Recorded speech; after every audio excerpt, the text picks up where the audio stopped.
Hello and welcome back to the Lifting the Curtain podcast with your hosts, Neil Rennie and Jack Stokell. Been a few weeks, but we're back and ready to tackle today the biggest coaching mistakes, both probably from what we see within the industry, but also a little bit of our own personal experiences and things maybe where we were like, oh, that's a mistake, looking back on it. Yeah, sounds good. Made plenty of those. Yeah, let's just get cracking. Professional development, not from marketing, but from your ability as a coach to get a result. CPD. We were chatting obviously before. The biggest thing for me is about who now in the industry is actually trying to be a better coach. Who's there trying to improve their knowledge, who's there Yeah. trying to improve their ability to work with people and get them a result. It seems all the attention's on the marketing versus the actual doing your job, which is getting a fat loss result or getting a muscle building result. So for me, the mistake is not continually to master your craft. Yeah, I think that's the thing. I mean, it's probably come up in previous episodes that we kind of have this little bit of a stick in our arse about as well, but it is so true. I think it's like, as you say, like the marketing side of things, how to market to people, how to use social media to garner clients rather than maybe the quality of the work. And I think if you always have that foundation and principle of like, I'm always going to try and continue to learn as a coach, learn to get better, actually have those experiences rather than, right, get those people in. And then it's that fact of like, what do we do with them? Because ultimately it's those results and working with those people that's going to make you a better coach rather than just how can I get them in? That's a part of it, but it shouldn't be like the main aim. No, like if a coach is watching this now, which there will be, just look at your own life across the last 2 to 3 years. What have you done to be better? Not from a market and sales side of perspective.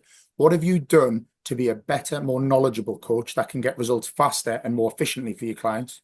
Yeah. What seminar did you attend? Did you get a coach yourself? What conversations have you even had with fellow coaches or fellow people within the industry? Have you just started asking, oh, well, what did you do in this situation? Or how did you manage that?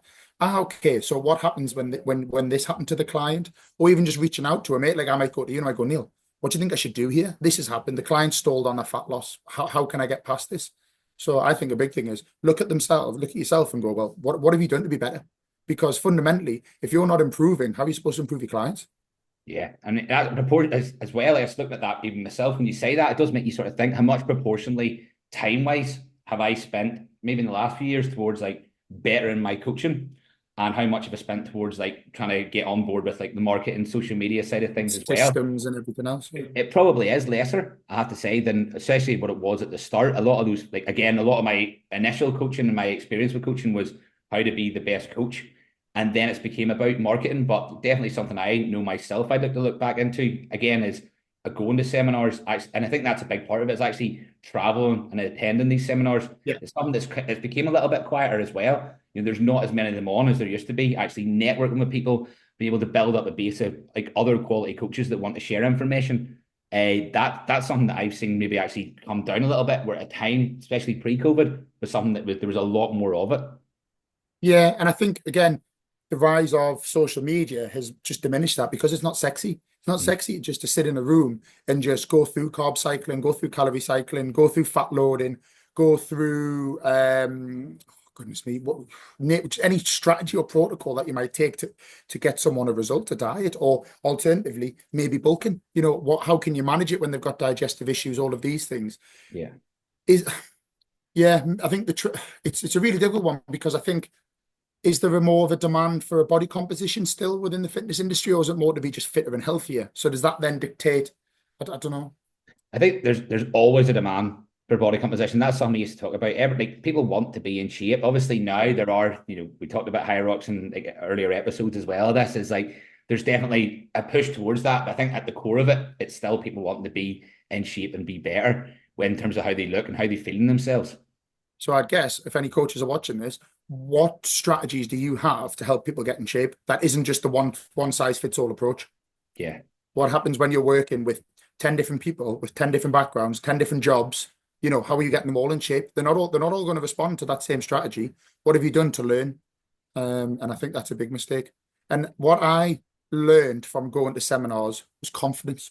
It Yeah. gave me the confidence to implement certain protocols because people would say, right, well, actually, there's a breakdown of it. There's an example of how to do it. Go and try it with a client. And my clients were guinea pigs in the nicest possible Yeah. way. They Yeah. were honestly guinea, and I would just level with them and I'd be like, look, I'm going to try something.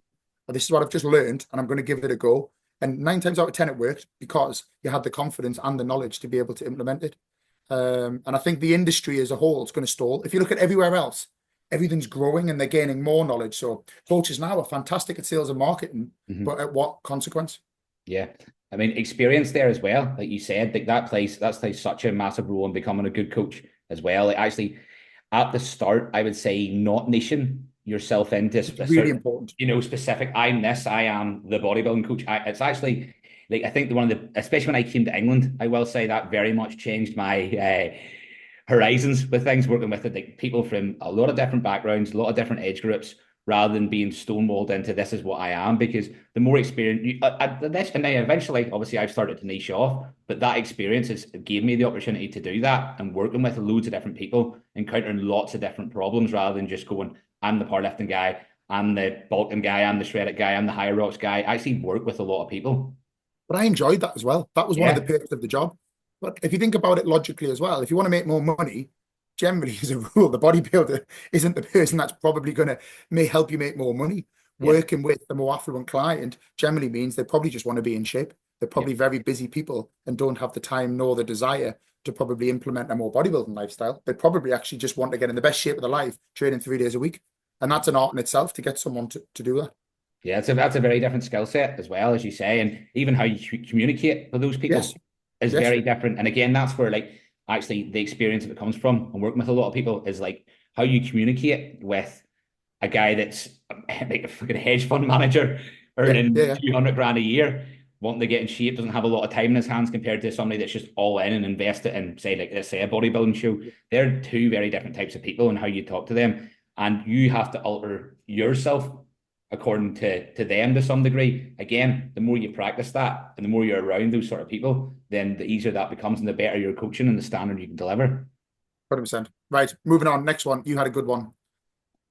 Programming towards your personal bias. So I think that comes from a couple of different things. Actually, just programming it in its nature as to like this is the exercises I do. I think you see that a lot, because again, people haven't maybe worked with a large amount of people as well. Yeah, So it's like this is the way I coach, this is the way I train somebody, these are the exercises you do, this is the type of diet I do when it comes to the bodybuilding, this is the type of peak week I run. So it's very much this is what I do rather than actually again having enough experience, knowledge, and I think for the most part, actually education to be able to apply different methods in different circumstances. 100%. So following on from the education bit, what I've just noted down there is like training principles. The Mhm. core training principles will identify you as a coach as to who you are, but how you implement them and to how many training principles you use with each client will vary. And that's where your experience, again, as you're referring to, comes back down to. So I've got my main training principles that I like and I enjoy, and I know that fundamentally these are my key to success to take clients from A to B. But not all of those training principles might apply to specific people. Does that make sense? So Yeah. I mean, I can talk from my actually just to that. I mean, I'm going to be open about like mistakes I made completely like with it. When the whole JP Jordan Peters thing was coming along, it was yes, like 2 sets all out to failure. So in my book, that log everything, 1.25 kilo increases, in theory, lovely, right? But in actual practice and application, me trying to apply that with a general lifestyle person or who was just wanting to get in shape, it just didn't work. And you've seen that crumble. Somebody's like, I was like, everything must be to failure and beyond. And hmm that I can still carry that personal bias a little bit, and it's something that I have to check myself on quite regularly. It's like this isn't suited for this person. They may yeah, not have the even the want or desire to do that. So how can you make those principles, as you say, fit in line still with that person's goal, but still keep the fundamental principles yeah, there? because that's your identity as your training principles are your identity as a coach. Because if you're just chopping and changing all the time, and 1 8 week block, the client's doing more CrossFit style, high rock style work, then the next week they're doing more plyometric stuff, and then the next block they're then doing a bodybuilding block, then the next block they're doing 10 by rubbish. You need some fundamental training principles that you're going to take that client forward with and that they can be consistent with and progress, whether that be progressive overload, whatever it might be. But if you're chopping and change all the time, it's no good. So the training principles are really, for me, really, really important. But as you say, don't let your own bias influence them too much. Yeah, and I think you see that with people like with squatting, deadlifting must be barbell work, must just do machine work. I think that's another sort of path people go as well. Is like they very much view I'm the functional guy. Yeah, Again, yeah, maybe the thing where it's like it's very much got to be based on the person. Just because you like it, just because that's how you like to train, that's how you like to eat, that can't be the way. That's not the way. Everybody likes to train, eat. Certain movement patterns will not suit everybody as well. Yeah, 100%. Cool, brilliant. Next one, which we kind of both agreed on with, was disproportionate attention. So within a 40-hour working week, how many hours are you working with the clients? How many hours are you working with your CPD? And how many hours are you working on your marketing and sales? Now, they all have to balance harmoniously. And at times you'll have a more push for marketing and sales. Yeah. And at times you'll have a push for more CPD. And at times you'll be full. And all you want to do is just work with your clients. Yeah. But what I've observed, and a mistake that a lot of trainers are making, is when they've got time to work on their CPD and improve their knowledge, because only a day course at the end of the day, or it might only be a chat with somebody, they're not doing it. They're not actually taking the opportunity to get more knowledge. They're just all in on the marketing and sales, and hoping that their limited experience and limited training principles are going to see them right with the client. And that's a big mistake I'm seeing. Because eventually that lack of knowledge will be found out very quickly. You know, Quickly, when you start very working with a large amount of people, you will be found out very quickly if you're not constantly looking to improve, because it's like any industry as well. The coaches are coming along, then what we know and what we're able to find out as well is coming along quickly. So if you're not constantly trying to be on top of that, you will be left behind. And again, somebody else will be filling that spot with that knowledge, and all your marketing in the world will not be able to maintain a business for you. Yeah, bullshit baffles brains until the bank manager comes knocking and goes, right, okay, I want my money, and then it's a totally different conversation. So, like, I mean, that's something that has to be, as you say. I think it's important to go right at points in my business or in points in my year as a coach. This is my focus. This is where maybe it needs to be put to. I'm sure it's something you do with the gym even itself. Is like these moments of like times of pushing, times of pulling back as well. Well, I've got another business. I've got the bistro as well. So there's times where my attention has to go there, and then there's times where my attention has to go there. But it's about managing that and making sure that everywhere has, across a year, an equal amount of attention to move and grow forward. Yeah. But if everything's only ever on one, well, something else is going to fall off. And like you always say, and I learned this from you, and it's really good. There will always be times where you have to just work hard, and you're going to have to be intense, and it's going to be tough, and it's going to be obsessive, and it's going to be all consuming, because that's how you break through anything. Yeah. It doesn't matter whether it be business, personal relationships, whatever, sport. There's times in your life when you're just going to have to knuckle down and put everything 200% into it. But then there's other times when you're going to need to pull back. And I think what coaches, where they're going wrong, is they're just putting 200% into marketing and sales and not looking at, one, the client, and then two, their CPD. And as we're saying, there's no, yes, 100%, put 200% into marketing and sales, but for a certain period of time, build your list. Once your list is full, right, brilliant, now transfer over. And they don't seem to be transferring over. Does that make sense? And obviously that breaks down because the quality of the coaching isn't there. It's like, again, so you've got this negative cycle then. Marketing and sales, bring the client in, quality of the coaching is crap and your knowledge is crap. Shit, let's go back to marketing and sales again to bring these people back in. To bring them in.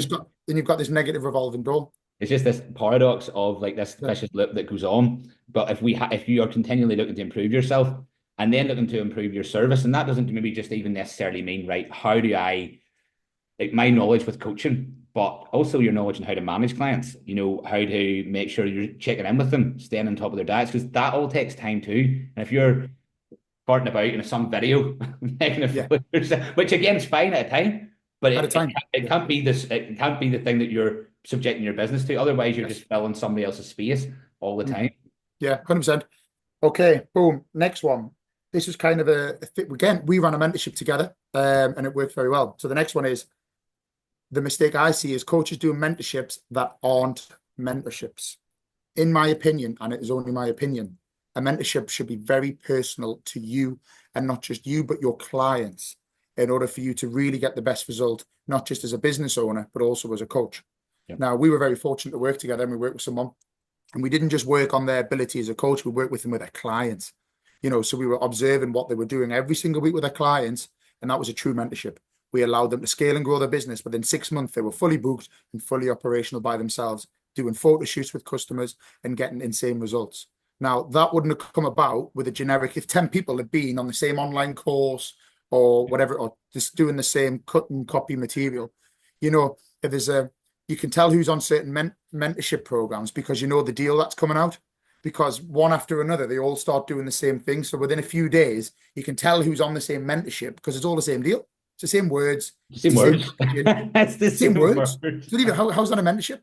So if you're going to get a mentorship, get a proper one. Get one where someone's going to work with you intimately, where they're really going to grow you as a person, a coach, and as a business owner. Even like again, I signed up to one of these mentorships as I've talked about beforehand, and obviously the promise is a lot of the time that it's going to be very individual, very specific. But when it boils down to it, it's not that. And I think this is problems I've had even with coaches that I've been working with for my like being coached by in the past. Yes. It's a lot of like sometimes over promising and under delivering with it. I obviously from what I expected from the mentorship that we ran was a very high level of specificity towards this is you as a first of all, this is you as a person. So this is the way that maybe we should be coaching rather than this like carbon copy of this is what we are, this makes money, this gets you clients in. Like it becomes that some of these are again not the slag like, but it's a McDonaldization. It's like the same thing getting rolled out all the time, and it's usually like McDonald's a bit shit. It doesn't really suit. You can see they're all on the same program because within 3 days it's the same offer, the same words in the same offer. Now that's fine, but it's not a mentorship. So if you want to be mentored, really choose wisely who you're going to work with and who actually will work with you and your clients, not just you and your business, but also you and your clients. There has to be room for both. Yeah. And we didn't really touch on the marketing side because guess what? The results spoke for themselves. Yeah, we were always sort of saying one of the things was like results first. That has to be the thing that like, it was no matter what you do with this sort of thing with anything actually results talk, and it's like that will no matter what be your main marketing tool. You can have the fanciest videos and the fanciest video and reels in the world, but if you put up somebody that has drastically changed over one picture there, drastically changed in 6 months, that will garner you more clients than spending hundreds of pounds on a videographer. Yeah. All you would do with that, you drop an email to your list. Do you want to work with me? This is what we can do. Yes, you have to have the right language and so on. And that's when your marketing kicks in. But until you've got that result, the marketing shouldn't be there, because if not, you're just a con man, a woman, essentially, really. You're not, because you're not delivering what you promised. And then you're sending out cold messages to people, hoping without really any evidence of proof of work of what you can do. Because and many times you probably yourself, Jack, as well, has like received these messages in their inbox saying, hey, Neil, like you've no idea who they are. How's your training going? How, and it's this kind of, there's been no relationship built there. There's no proof of work that you can do for me, or I can scale your business to however much money.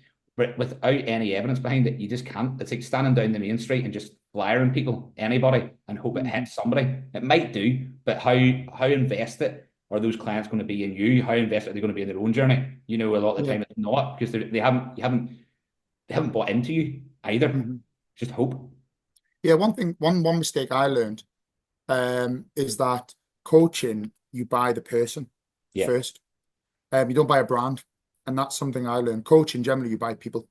Because fundamentally you have an alignment with them, as you say. You've got, I quite like him. I like the way or her. I like the way they talk. I like the way they hold themselves. And that's that first port of call.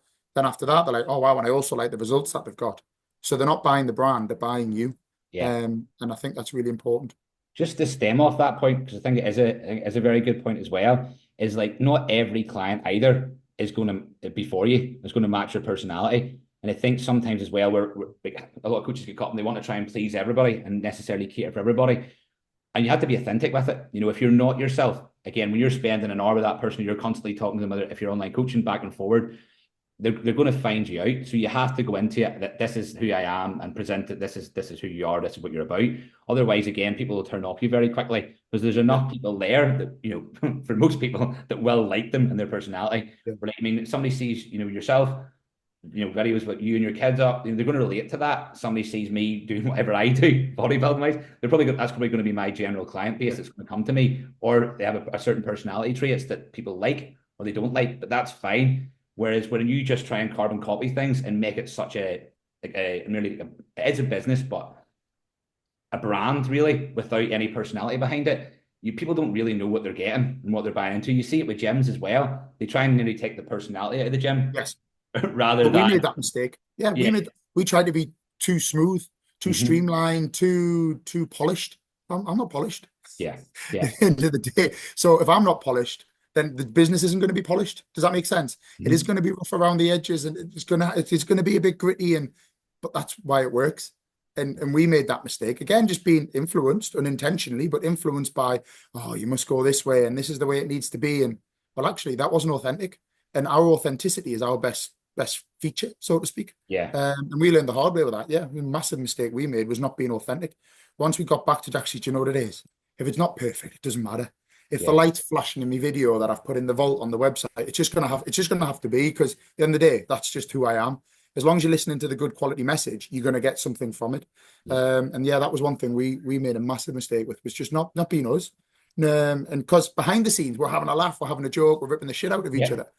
And like, well, that's actually is who we are. So let's just be who we are. And as you say, there'll be enough people out there that'll just like who you are and they'll want to buy into you. And those that don't, well, that's great, because fundamentally they weren't the right customer and we weren't the right business for them.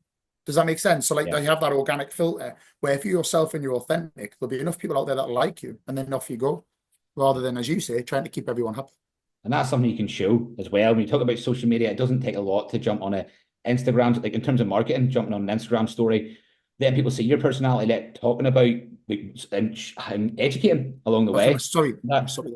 You've got to have a personality first. And that's the biggest issue that some of these people have. They don't have a fucking personality, man. Honestly, they're as useless as this fucking white bit of fucking paper.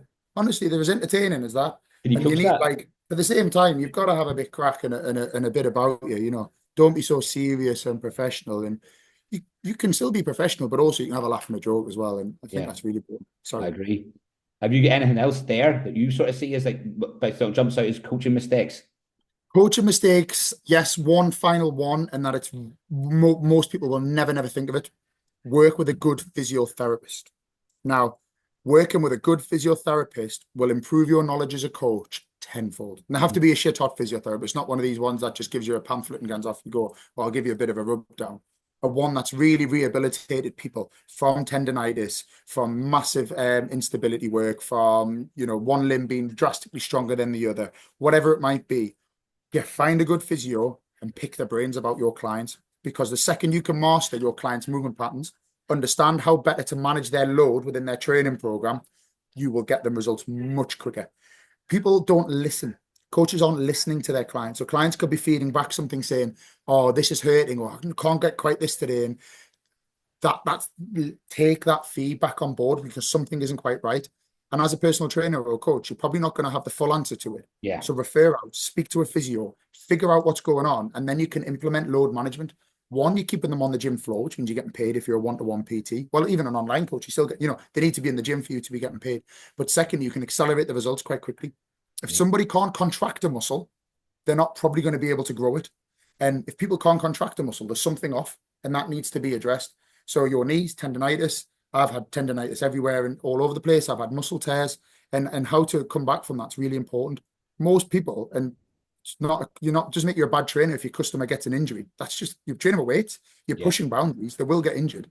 But it's what you do after that and how you manage their load. And I learned so much from working with a fantastic physio, Breen at Really Physio, who first and foremost got me back on track, and then afterwards has allowed me to learn from him to get my clients back on track. So yeah, find a very good physio and start to refer out to them, because you'll learn a hell of a lot more about the human body, not just from a personal training perspective, but from a movement side and load management side. Absolutely. Couldn't agree more as well. You know, obviously from doing it myself and going through those experiences with my own issues with around my knees, obviously that sort of stuff as well, like it makes you a better coach. And again, I think a lot of it for me comes down to like experience. And actually, maybe I'm going to just side curve you in this as well, actually, is like, I think I'll lead quite well into this, but like that experience of doing it yourself to some degree and being fully involved in your own process, to me, is like massively important. It's going to make you a better coach. Not saying that's the way you coach everybody, but certainly be involved in that coaching, in your own coaching process, in your own fitness and health journey, or body, whatever that may be. I don't like really call my bodybuilding journey fitness and health. It's kind of like, ooh, it's in between, but it's bodybuilding journey. But actually doing that yourself, and that's actually something I'm going to just touch on for the last part of this podcast as well, Jack, is like you see a lot of coaches, and there's this kind of debate back and forward that, you know, you don't need to walk the walk, or you do need to walk the walk to be a good coach. Like to me, it's black and white. It's like you have to walk the walk to some degree with whatever. Because if you can't master your own self, how on earth are you expected to master somebody else's? Like if you've got a client on a one leg press and the range of motion shorter on one leg than the other, you need to know why, Yeah. what's going on. You need to figure these things out. And generally, if you haven't figured them out on yourself, how on earth are you supposed to figure them out on somebody else? No textbook can teach you that in eight. Like why, when we were like, remember the first videos we did when we talk about like a dumbbell side raise? Yeah. Like it was a shit video, like, but it was That authentic. was It was authentic. a bit red. But those key teaching points we both knew, and they were both the same because we'd been there, done it, and we knew that's don't reach from your traps, don't do this, don't do that. We all knew it because we'd been there, done it, and got the t-shirt. If you haven't got the t-shirt, don't bother trying to sell it to somebody else. I'm sorry, not at amateur level, not I high agree. level football, so on and so on. It's a very, very different conversation. You're Because dealing that's with always the argument, isn't it? Well, they haven't played at a high level, right? Or the Arsene Wenger, whatever it was, yeah. didn't, but he's been around football for a long time and he played with a lot of people, and that's different at a very top level, I would So say. general But the population, thing you've that got to be people are better. working with, like you have, like, there's no reason not to, You've got to be other better than than just them. being lazy, in my opinion. It's like if you're trying to get clients in, and like I know when it comes to like the body composition side of stuff, I try to lead by example as best Yeah. I can, certainly maximizing my efforts towards it. Because if I'm trying to, let's just take it to a bodybuilding one from my perspective here. If I'm going through if I've done a prep and I've got very lean, because that's, to me, that's always within your control, conditioning Yeah, wise. you might not be the biggest on stage because there's going to be lots of other factors that'll determine that, but there shouldn't be anything stopping you from being the No. leanest. So if you haven't went through that yourself and got to a decent level of that sort of condition, and obviously that, like, how can you expect somebody else to do it when they're telling, reporting back to you, this is how I feel? Well, crack on, because you don't know.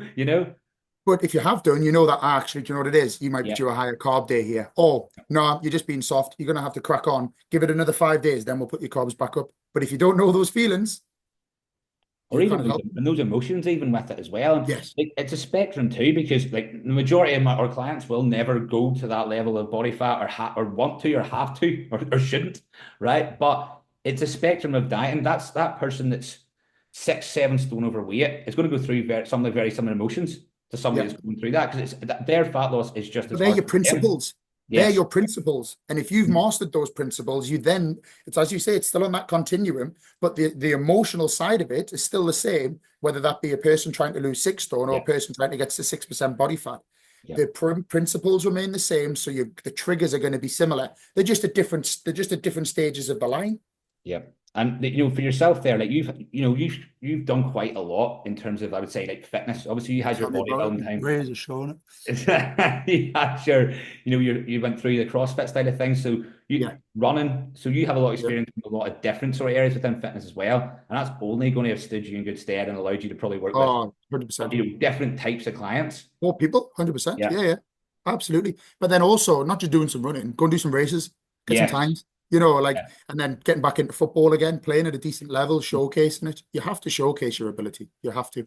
Um, right. So to wrap up, if you're still with us, CPD, make sure you're doing your CPD if you're a coach. Make sure you're actually improving your knowledge. Bias, not everyone wants to train like you or can train like you. Keep your main training principles, but adapt them proportionately to your clients. Disproportionate attention, get the sales in, do the marketing. We completely agree. But once that's done and you've got a full list, start being a good coach and start getting results. Mentorship, is it really a mentorship? If you're going to get a mentorship, make sure it's quite personalized to you, not just a cut and copy, because they're really easy to spot and they're not cheap. And marketing versus coaching. Yep, touched on that one.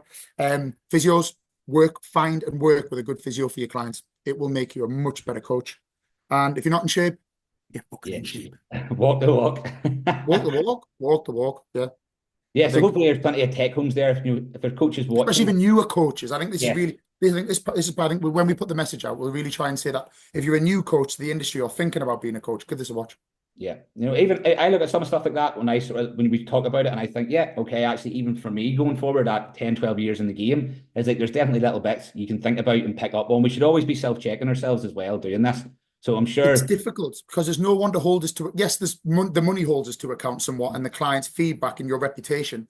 But if you were working as an IT developer or whatever, and now AI is coming in the scene, you've got management above you that are really holding you account and going, "Hey, what's going on here? Have you learned about this? Have you learned about that?" And if you haven't, you need to, because you've got senior people above you holding you to account. Yeah. If you're a sole trader and you haven't got a boss, you're your own boss, it's paramount that you hold yourself to account as well.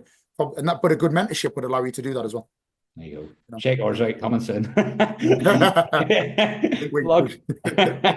But yes, guys, thank you for joining us. We'll be back in a couple of weeks' time. As we say, like, share, subscribe, but also leave us some ideas if you're wanting us to talk about anything, or if you get any ideas with yourself or anything, some feedback on these episodes. It'd be great to hear from it as well. Other than that, we will see you soon.